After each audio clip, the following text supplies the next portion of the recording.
केवल 26 लोगों की ही तो जान गई है।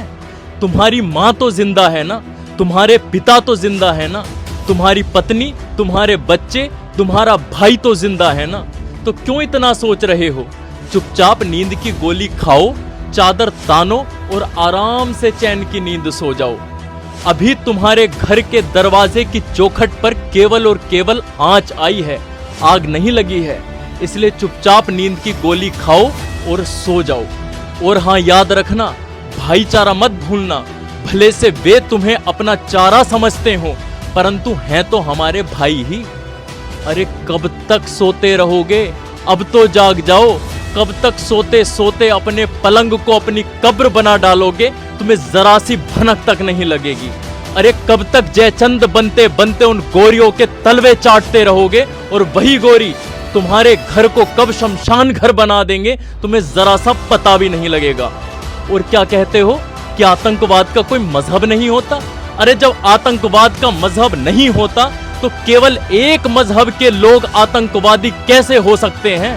अरे हम यदि किसी ठेले वाले से, किसी सब्जी वाले से, किसी मिठाई वाले से ये कह दें कि अपनी दुकान अपने नाम से करवाओ, तो आप हमें सांप्रदायिक कहते हो।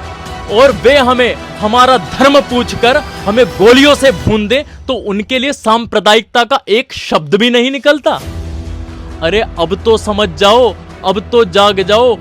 अरे ये वही लोग हैं, ये वही लोग हैं जो घाटी में मरे हुए पर्यटकों की फोटो पर इंस्टाग्राम और फेसबुक पर हंसी की इमोजी भेजते हैं।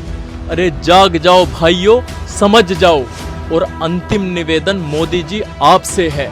इन्होंने कहा है कि जाकर के मोदी जी को बता देना।